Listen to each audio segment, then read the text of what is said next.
Hello दोस्तों, स्वागत है आपका एक बार फिर से सक्सेस कंपटीशन क्लासेस के यूट्यूब चैनल पे। मैं शिवांश और मेरे साथ आज हमारे गेस्ट हैं शमशाद आलम, जो कि आईआईएम रायपुर से एमबीए परस्यू कर रहा है। तो मैं सबसे पहले तो चाहूँगा कि शमशाद ही अपने बारे में कुछ आप लोगों के साथ शेयर करें। अपने बारे में बताइए। बेसिकली मैं सलेमपुर का ही रहने वाला हूँ और मैंने टिल क्लास 10th LFS में पढ़ाई की और I was the topper of my batch in class 10th। उसके बाद जैसे हम सबको पता होता है कि या तो हमें बायो करना है या फिर मैथ्स करना है, तो मैंने मैथ्स करने की सोची। Then I went to college called VIT, वहाँ पे मैंने अपना बीटेक किया। फिर मैंने 2 साल I have two years of work ex in Accenture. उसके बाद फिर मैंने देखा वहाँ पे कि कैसे लोग अपना बिजनेस कैसे लोग ड्राइव कर रहे हैं, हाउ मतलब मैनेजमेंट लोग कैसे वहाँ पे बोल रहे हैं, कैसे उनकी शैली है और कैसे वो बिजनेस ला रहे हैं अपने कंपनी में। Then I decided to write exam called CAT, और फिर कैट में अच्छा गया मेरा। तो GDPI जो प्रोसेस होता है, उसके बाद फिर I went to IIM Raipur और वहाँ से मैं करेंटली परस्यू कर अपना MBA। ओके, तो ऐसा होता है कि बहुत से बच्चे यहाँ पर ऐसे भी होंगे जो कैट की तैयारी करना चाहते होंगे और आईआईएम में एडमिशन उनका सपना होता है और एक तरीके से आप उस सपने को यहाँ पर जी रहे हैं। तो मैं ये आपसे जानना चाहूँगा कि आपकी स्ट्रेटजी क्या रही। मतलब ये आप अच्छी खासी जॉब भी कर रहे थे, छोड़ के आप यहाँ सलेमपुर आ गए और सलेमपुर से ही आपने तैयारी की, आपने कोई कोचिंग में नहीं की। सबसे अच्छी बात है दोस्तों कि मैं इन्हें पर्सनली जानता हूँ और आपको ये बता सकता हूँ कि इन्होंने कहीं से भी कोचिंग अटेंड नहीं की है और कैट की तैयारी खुद से की और खुद से जो है इन्होंने सिलेक्शन जो है अपनी तैयारी के बलबूते पाया। तो ये आपको अच्छी तरीके से गाइड कर सकते हैं कि कैसे आप घर से ही अपनी तैयारी अच्छी तरीके से कर सकते हैं। तो वही मैं जानना चाहूँगा कि आपकी स्ट्रेटजी क्या थी कैट के लिए। स्ट्रेटजी सबसे पहली बात तो ये कि यहाँ मैं लिटिल फ्लावर स्कूल में पढ़ा क्लास 10 तक, तो वहाँ पे आपका जो स्पोकन इंग्लिश है वो बहुत अच्छा हो जाता है। और कैट में आपका जो आप कैट एग्ज़ाम देखो, वहाँ उसके 3 कंपोनेंट्स होते हैं एग्ज़ाम के। एक आपका रीडिंग कंप्रीहेंशन होता है, इंग्लिश वाला पार्ट। एक आपका डाटा इंटरप्रेशन होता है, जो कि आपका रीजनिंग पार्ट हो गया। थर्ड होता है आपका एप्टीट्यूड, जो कि मैथ्स होता है। ठीक है, अब ये है कि इन तीनों चीज़ों में आपको जो सिलेबस है वो क्लास 10th का ही जो मैथ्स है, रीजनिंग है या फिर जो आपका इंग्लिश है वही पूछता है। But only thing is that वो डिफ़िकल्टी जो उनका होता है काफ़ी टफ होता जाता है, क्योंकि आप क्लोज टू देखो आप कैट में तो कम से कम 2.5 लाख लोग अप्लाई करते हैं और सीट्स कितने हार्डली 4,000 to 5,000। और अभी हमारे देश में अराउंड 20 IIMs हैं। तो हाँ, जब आप स्ट्रेटजी की बात, तो मैं बहुत अच्छा जॉब कर रहा था, मैं बिल्कुल सही था। बट वहाँ है ना कि आप जब एक बार यहाँ से निकलोगे, सलेमपुर में मुझे नहीं आइडिया था कि कैट क्या होता है। जब यहाँ से मैं पढ़ने का अपना बीटेक किया, बीटेक से फिर जॉब की, तो पता चलते गया कि आपके पास बहुत सारे ऑप्शंस होते हैं जो कि यहाँ पे हमको बताने वाला कोई नहीं था।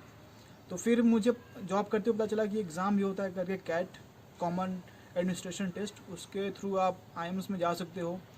और IIMs में आपका ना सिर्फ आपका फीचर सिक्योर हो, क्योंकि वहाँ पे प्लेसमेंट्स बहुत अच्छा होता है, आपका पैकेज काफ़ी अच्छा लगता है, बल्कि जो आपको नॉलेज मिलेगी, जो आप लोगों से इंटरेक्ट करोगे, वो आपका जो होराइजन जो आपका एक्सपेंड होगा, वो एक्सपीरियंस एक अपने आप में एक बहुत बड़ी चीज़ होती है। तो मैंने कैट लिखने की सोची। और जैसे आप देख रहे हो आज के ज़माने में आपके पास अगर मोबाइल फ़ोन है, जो कि 10 साल पहले 5 साल पहले इतना एक्सेस नहीं था, आपके पास सब कुछ फ्री इन्फॉर्मेशन फ्लो कर रहा है। अगर आप उनको सब कुछ ग्रैप्स करने की कोशिश करो, तो आई डोंट थिंक कि कोचिंग, हाँ बिल्कुल आपका बिल्कुल जो यूटिलाइजेशन आप कैसे करते हो, तो आई डोंट थिंक कि कोचिंग इज़ नेसेसरी, आप अपने खुद से भी कर सकते हो। और हमारे जैसे प्लेटफॉर्म जो हैं वो भी आपको मदद कर रहे हैं इन्हीं सब चीज़ों के लिए कि आप जो है घर बैठे उन चीज़ों को। शिवांश है, इन्होंने अपना खुद का स्टार्ट किया इतना अच्छा। आप जो भी आप पढ़ते हो ठीक है, बट अगर आपको कोई गाइड करने वाला मिल जाए अच्छे से, तो फिर आपका जो एफर्ट होता है वो आधा हो जाता है। बिल्कुल आपको एफर्ट तो लगाना है किसी न किसी, आपको बिना पढ़े देखिए कोचिंग आपको सिलेक्शन नहीं दे सकती, आपको सिर्फ सपोर्ट दे सकता है। वो केवल आपको स्टडी मटेरियल दे सकता है, आपको गाइड कर सकता है कि आपको किस दिशा में जाना। बट अल्टीमेटली तो मेहनत तो आपको ही करनी है जी, ये आपको गाइड कर सकते हैं साइड। और मेरे जैसे नहीं, मेरे जैसे हज़ारों लोग, लाखों लोग जो हैं अभी इस फील्ड में लगे हुए हैं और जो आपको फ्री ऑफ कॉस्ट ये सब सारी चीज़ें उपलब्ध करा रहे हैं। या आपको सिर्फ डाटा होना चाहिए फ़ोन में, आप इनका जो भी सर्विसेज दे रहे हैं आपको यूज़ कर सकते हैं। जी बिल्कुल, और मेरी ही नहीं, आपको जिसकी भी अच्छी लगे। तो जैसे कि मैं बात कर रहा था कि आपके कैट को प्रिपरेशन के लिए आपने क्या स्ट्रेटजी यूज़ की? तो उसमें स्ट्रेटजी में सबसे पहले तो मैं ये जानना चाहूँगी आपने बुक्स कौन कौन सी यूज़ की पढ़ने के लिए? बुक्स एक ही है बहुत जो फेमस है कैट के लिए, तो आपका अरुण शर्मा का आता है, उनके 3 बुक्स हैं, रीजनिंग इंग्लिश और मैथ्स, वो आपको मिल जाएंगे रिजनेबल प्राइस पे। तो मैंने वो बुक सॉल्व करी। फिर ऑनलाइन बहुत सारे प्लेटफॉर्म हैं जो कि आपको मिल, जैसे MBA यूनिवर्स है, हिट्स बुल आई है, 2IM है कैट करके। तो ऐसे बहुत सारे साइट्स हैं जहाँ पे आप जाके, और यूट्यूब पे बहुत सारे आपको चैनल मिल जाएंगे जो कि आपके जो बेसिकली देखिए कैट में होता कुछ नहीं है, आपको सिर्फ जो आप क्लास 10 तक जो पढ़े हो इंग्लिश, रीजनिंग, मैथ्स, आपसे वही पूछा जाएगा। आप para jumbles, arranging order sentence in proper order, या फिर प्रॉफिट लॉस, डिविडेंड रेशियो, जो भी, तो सब यही सब टॉपिक्स होता है जो आप ऑलरेडी जानते हो। यही सिर्फ डिफ़िकल्टी ये है कि वहाँ पे लड़के 2.5 लाख हैं, और लड़के मतलब अच्छे खासे लड़के, मतलब जिनका कि प्रोफाइल बहुत अच्छा है, और फिर उनके हिसाब से फिर आपको compete करना पड़ेगा। सीट्स लिमिटेड है, कंपटीशन हाई है, तो जो डिफ़िकल्टी लेवल होती है वो बहुत हाई हो जाती है। तो इसलिए हमारे, और सेकेंड थिंग इज़ कि सिर्फ आपका जो कैट का होता है, तो मान लो कोई इंस्टीट्यूट जैसे आप IIM हो, सब कॉलेज का अपना अपना पैटर्न होता है। तो अगर आपका 100 मार्क्स असाइन कर दें एडमिशन के लिए, ठीक है, तो जो कैट एग्ज़ाम आप देते हो उसका सिर्फ 30 या 40%, या फिर किसी किसी कॉलेज में 60% सिर्फ वेटेज इतना ही होता है। बाकी जो रिमेनिंग 60% 40% है, वो आपका GD, जो कि ग्रुप डिस्कशन होता है, पर्सनल इंटरव्यू होता है, रिटन एबिलिटी टेस्ट होता है। तो इन सब मार्क्स कंपोनेंट्स को अलग अलग जोड़ के फिर आपका एक फाइनल लिस्ट निकलता है, फिर उस पर मेरिट बनती है, फिर आपका सिलेक्शन होता है। ये नहीं कि सिर्फ आप कैट में सिर्फ जाके पूरा फोड़ दो और आपको GD में अच्छा ना करो, वैट में अच्छा ना करो, PI में अच्छा ना करो, या फिर आपका 10th, हाँ कैट आपका 10th 12th ग्रेजुएशन सब मार्क्स दिखता है। तो अगर आप बहुत अच्छा कैट में कर दो बट आपका ग्रेजुएशन में मार्क्स अच्छा नहीं है, 40-50% है, 10th में अच्छा नहीं है, तो फिर आपका एडमिशन होना बहुत मुश्किल है, होगा ही नहीं। और जॉब एक्सपीरियंस भी तो हाँ, आपका जो मायने रखता एक्सपीरियंस है जॉब एक्स, उसको भी मार्क्स होता है कुछ उनका, जिनको कंसिडर करते हैं। तो मैं मतलब क्या समझूं कि आपके बैच में कितने ऐसे बच्चे हैं जो जिनका कोई जॉब एक्सपीरियंस नहीं रहा है और वो एकेडमिक्स के बाद सीधे आए हैं? हाँ, तो लेकिन मैं आपको बता दूं, जो मेरे हमारे जो बैच है उसमें 250 अराउंड स्टूडेंट्स हैं, और वहाँ पे हमारा फ्रेशर्स अराउंड 40% होंगे। 60% वॉकिक्स वाले हैं जिनका कोई ना कहीं काम किए हैं, 40% फ्रेशर्स हैं। और फ्रेशर्स में भी ऐसे हैं कि जैसे मैंने आपको बताया कंपोनेंट्स डिफरेंट टाइप्स के, तो उसमें एक आपका हो गया कैट एग्ज़ाम, ठीक है, कैट एग्ज़ाम का मान लो 30%, 20% इज़ आपका जो इन पर्सनल इंटरव्यू हो गया, ठीक है, 10% आपका बैट हो गया, और 10% GD हो गया। बाकी जो 10% तो आपका होता है एकेडमिक डाइवर्सिटी, कि आपने अगर इंजीनियर हो, कि आप BCom किया है, आपने MCom किया है, BSc किया, जो भी आपने किया, उसके हिसाब से आपको कुछ एक्स्ट्रा पॉइंट्स मिलते हैं। फिर आपका 10th का कितना परसेंट है उसके हिसाब से आपको कुछ पॉइंट्स मिलेंगे, 5 पॉइंट्स, 10 पॉइंट्स। अगर आपका 80+ है, 90+ है, तो आपको अच्छा पॉइंट मिलेगा, अगर ख़राब है तो ख़राब पॉइंट मिलेगा। फिर आपका ग्रेजुएशन का भी होता है, ऐसे ही आपका वर्केक्स का भी होता है। आपने अगर कहीं काम किया है, अगर आपने 10 महीने काम किया है, 2 महीने काम किया है, 2 ईयर्स काम किया, तो आप सबका उसका पॉइंट्स मिलेगा। ये सब एड ऑन होके ही आपका लिस्ट बनता है। तो हमारे में 40% अगर फ्रेशर्स हैं, तो मैं तो जितना से बात किया हूँ, जिनको जानता हूँ, उन सबका प्रोफाइल बहुत अच्छा है। उनके 10th 12th में कम से कम 10th में तो सबका 80% से ऊपर होगा, 12th में कुछ एक का 70 होगा, बाकी सबका 90-80 ऐसी होगा, ग्रेजुएशन में सबका 80% प्लस होगा। तो वॉकिक्स नहीं हो, तो ये सब हैं जो फैक्टर्स आपको देखने पड़ेंगे। अगर आपका 10th 12th बिगड़ गया, ग्रेजुएशन भी मार्क्स बिगड़ गया, फिर एडमिशन होना बहुत मुश्किल है। तो क्योंकि एकेडमिक जो है उसमें बहुत ही ज़्यादा वाइटल रोल प्ले करता है। सिर्फ ये एग्ज़ाम नहीं है कि आप एग्ज़ाम कैट दे दो आपका हो गया, इसमें बहुत सारे कंपोनेंट्स हैं। तो अगर आप अभी से तैयारी कर रहे हैं कैट की, तो मैं कोशिश आपको ये करनी चाहिए कि एकेडमिक्स पे भी आपका ध्यान रहे। ऐसा नहीं होना चाहिए कि एकेडमिक्स को आप बिल्कुल तरीके से नज़रअंदाज कर दो। मतलब आपने सोचो, मैंने अब एडमिशन अभी लिया है, मैंने अपना 10th पास किए हुए मेरे को अराउंड 8 to 10 ईयर्स हो गए। तो अब जो मैंने 10 साल पहले जो मार्क्स पाए हैं वो भी अभी एडमिशन टाइम कंसिडर हुआ था। तो आप सोचो कि आपका 10th 12th कितना इम्पोर्टेंट है। और मैं बता रहा हूँ कि हमारे कॉलेज में जो रूरल एरियाज लोग हैं वो बहुत ज़्यादा नहीं है। प्रॉब्लम बीइंग, पहला तो उनका एकेडमिक, क्योंकि जो उनका स्पोकन इंग्लिश है वो उतना अच्छा नहीं है। सेकेंड थिंग इज़ कि उनको पता नहीं था कि इनका जो 10th का 12th का मार्क्स है तो आगे जाके इतना इंपॉर्टेंट रोल प्ले करेगा, तो उतना उन्होंने ध्यान नहीं दिया।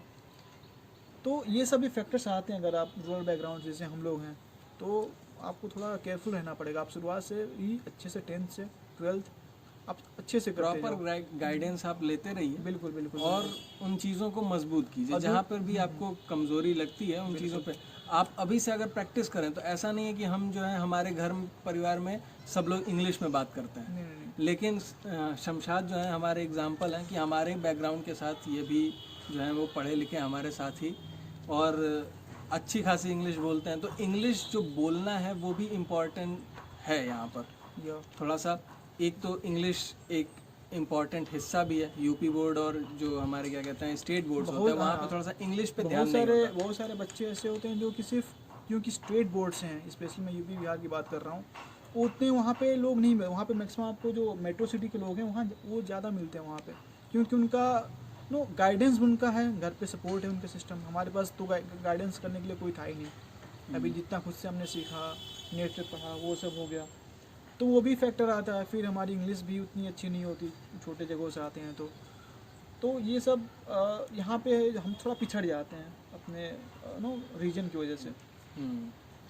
तो इसी वजह से हम ये कोशिश कर रहे हैं कि आप लोगों को ये सारी जानकारी मिल जाए घर बैठे और हमारे आसपास जो लोग हैं उनसे भी आप सीखने की कोशिश कीजिए, क्योंकि बहुत सारे लोग ऐसे हैं जो हमारे आसपास ऐसे हैं जो अच्छी अच्छी जगहों पे हैं, लेकिन हम क्या करते हैं कि हम कोशिश नहीं करते कि उनसे उन चीज़ों के बारे में जानकारी लें।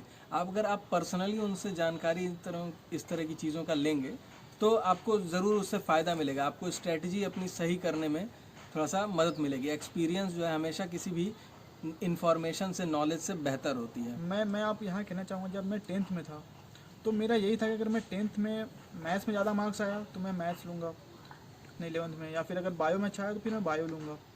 तो अभी भी मुझे नहीं पता अभी आप लोग क्या कहते हो, बट मेरे टाइम में वही था, कोई गाइडेंस कोई सपोर्ट नहीं था। मेरा मैथ्स में अच्छा मार्क्स आया तो मैं मैथ ले लिया, इंजीनियर बन गया। बट उसके अलावा भी काफ़ी चीज़ें होती हैं। आप DU में जाओ, वहाँ पे इकोनॉमिक्स पढ़ना होता है आपको, हिस्ट्री या ऑनर्स है, इंग्लिश ऑनर्स है, ऐसे 1000 कोर्सेस हैं। अकाउंटेंट आप चाहो तो अकाउंटेंट बन जाओ, BCom कर लो, BSc कर लो, अच्छे जगहों से, मतलब यहाँ से तो नहीं, बट अच्छी जगहों से। आप बहुत सारे ऐसे ऑप्शन हैं जो हमको पता नहीं होता है, वो जब हम इंजीनियर कर लेते हैं तब होता है यार ये भी ऑप्शन था जो हम कर सकते थे, ये भी था जो कर सकते थे। BBA होता है, बहुत सारे वोकेशनल बट कोर्सेज होते हैं। बट हम क्या सिर्फ फोकस BTech या फिर MBBS 2 ही चीज़ों पर करते हैं, वो बहुत ही गलत है। तो ये एक जो है एक तरीके की हमारी आसपास हमारे सोसाइटी की मेंटालिटी है कि बच्चा थोड़ा सा पढ़ लिया तो उसके बाद BTech करा देना है। नहीं, ये बच्चे को वो तो है ही, सोसाइटी को आप उसको आप छोड़ो, गोली मार। देखो आप जब जाओगे किसी कंपनी में आप काम करने जाओगे, जैसे मैं एक MNC में काम करता था, फिर वहाँ पे आपको मिलेंगे ऐसे लोग कि यार वो कितनी विजनरी हैं, वो उनका आइडिया कितना, दिमाग कितना तेज़ चलता है, उनको क्या क्या चीज़ें हैं जो कि हमें सिर्फ बुक की नॉलेज से आपको बाहर बहुत आप दूर तक लाइफ नहीं जा पाओगे। आपको बहुत चीज़ें जो होती हैं आपको सराउंडिंग से, आपको अपने लोगों से, अपने जो एक्सपीरियंस जहाँ पे ऑलरेडी जो काम कर चुका है उससे सीखना होता है। वरना हमारे यहाँ तो भाई आप तो BTech कर लो, आप MBBS कर लो, या फिर किसी सरकारी जॉब के तैयारी में आप उसी में लग जाओ, फिर 5-5, 6-6 साल दे दो। वो सही नहीं है। करने को काफ़ी कुछ है लाइफ में, आप बस एक बार एक्सप्लोर करना स्टार्ट करो। आपके पास नेट है तो शिवांश भी आपको कुछ गाइड करते रहेंगे। आप और भी काफ़ी सारे साइट्स हैं जहाँ पे जाकर अपना करियर ऑप्शन चूज़ कर सकते हो। अब जब आपको पता ही नहीं होगा कि आपको करना क्या है तो आप तो कुछ भी कर लो, फिर कोई सेंस नहीं बनता। अगर आप बिना गाइडेड अगर मिसाइल छोड़ दी जाए तो टारगेट को कभी हिट नहीं कर सकते। ठीक है, उसके लिए आपको टारगेट सेट करना पड़ेगा और तब जाके वो उसको हिट कर पाएगी। बिल्कुल। तो उसी तरीके से हमारा करियर भी है, हमारी पढ़ाई भी होनी चाहिए कि हम शुरू से एक चीज़ को लक्ष्य बनाकर चलें और उस दिशा में एक छोटा छोटा कदम जब हम बढ़ाएंगे तो लॉन्ग रन में हम उस चीज़ को अचीव कर पाएंगे आसानी से। हमको दूसरों से कम मेहनत करनी पड़ेगी। तो हम एडवांटेज लेने की कोशिश करें। हम जिस भी पोजीशन में हैं वहाँ से हम किस चीज़ की एडवांटेज लेना चाहते हैं। अगर आप UPSC की प्रिपरेशन करना चाह रहे हैं तो अगर आप उसकी तैयारी जो है आप शुरू से ही अगर करना शुरू कर दें तो आपको क्या ज़रूरत है कोचिंग करने की। आप गाइडेंस जो है इंटरनेट से ले सकते हैं। आखिर वही काम जो है आप जाके 2 साल दिल्ली या लखनऊ या फिर और कहीं पे इलाहाबाद में आप जाके तैयारी करते हो। और मैं आपको बता दूं, अगर आप कैट का कहीं भी आप कोचिंग करोगे, I think minimum daily charge is about 40,000 अगर आप दिल्ली में कर रहे हो तो आपको 40,000 50,000 प्लस रहने का आप जोड़ लो हर महीने 10,000 20,000 आपका कहीं नहीं 1-1.5 लाख तो ऐसे ही चला गया। और वहाँ पे मेरे बैच में बहुत सारे बच्चे हैं जो कि कोचिंग करके आए हैं और मैं वहाँ बिना कोचिंग का गया हूँ। तो मुझे बहुत खुद पे प्राउड होता है यार कि मैंने कोचिंग नहीं की, ऐसे ही मैं चला गया। यहाँ पे लोग 1-2 लाख खर्च करके आए हैं। तो वो है बात है, आपको कोचिंग की ज़रूरत नहीं है, आपको बस गाइडेंस आप टेक्नोलॉजी के थ्रू अगर आपको मिल जा रही है फिर ज़रूरत नहीं है कोचिंग की। तो आप लोगों ने देखा कि यहाँ पर हमने इस बात को क्लियर कर दिया। बहुत से लोग पूछते रहते हैं कि सर क्या हमको इस चीज़ के लिए कहाँ पे कोचिंग करनी चाहिए, क्या करना चाहिए। तो बहुत ज़्यादा कोचिंग की आप डिपेंडेंट मत होइए, मेरी राय आपसे यही है और शमशाद की राय भी यही है। I just want to make clear, I don't know how many of you are really aware of CAT exam, but it is one of the toughest exams in India. आप लोग हमारा जो सिलेक्शन रेशियो होता है तो सोचो 2.5 लाख लोग exam दे रहे हैं, अच्छे खासे लोग एग्ज़ाम दे रहे हैं 2.5 लाख, और सिलेक्शन सिर्फ 3,000-4,000 का हो रहा है। तो आपको पता ही कंपटीशन कितना ज़्यादा है इसमें। तो बात तो आप लोगों को समझ में आ ही चुकी होगी, बहुत ज़्यादा मुझे कहने की ज़रूरत नहीं है, शमशाद ने बातें कह ही दी हैं। तो अब हम लोग जो है एक तरीके से अपना ये डिस्कशन जो है, अभी तो हम लोगों ने केवल उस पर बात की कि कैट की तैयारी किस तरीके से करें, करियर को लेके जो हमारे अंदर दुविधाएं होती हैं उसको किस तरीके से दूर करें, कोचिंग के बारे में बात की। लेकिन जो हमारा अब डिस्कशन होगा आगे से वो हम इकोनॉमिक्स को लेकर करना चाहेंगे शमशाद के साथ। शमशाद जो है कैट कर रहे हैं, कैट इन्होंने निकाला है और इस समय MBA कर रहे हैं। इकोनॉमिक्स की इनके पास अच्छी इकोनॉमिक्स पकड़ में बता है। रहा हूँ आपको, मैं जब अपना पर्सनल इंटरव्यू देने गया था तो आपको इंटरव्यू में वो कुछ भी पूछ सकते हैं, मतलब जनरल करंट अफेयर्स या फिर जो भी आपकी नॉलेज है। तो मुझे इकोनॉमिक्स से बहुत ज़्यादा क्वेश्चन पूछा गया था and was able to tackle all those. तो वो थोड़ा आपको हॉट टॉपिक भी आपको देखो तो वही इकोनॉमिक्स है कि हमारे अगर इंडिया करंट अफेयर्स की बात करें तो ज़्यादातर चीज़ें जो है इकोनॉमिक्स से अभी cover हो कोरोना जाती जो हैं। आया है तो इकोनॉमिक हमारा स्लो डाउन हो गया है, बिल्कुल एक्टिविटीज़ नहीं हो रही हैं। जीडीपी हमारा नेगेटिव में एस्टिमेट है कि जीडीपी ग्रोथ हमारा नेक्स्ट क्वार्टर में नेगेटिव होगा। ये सब टर्म्स हम आपको बिल्कुल क्लियर होने चाहिए।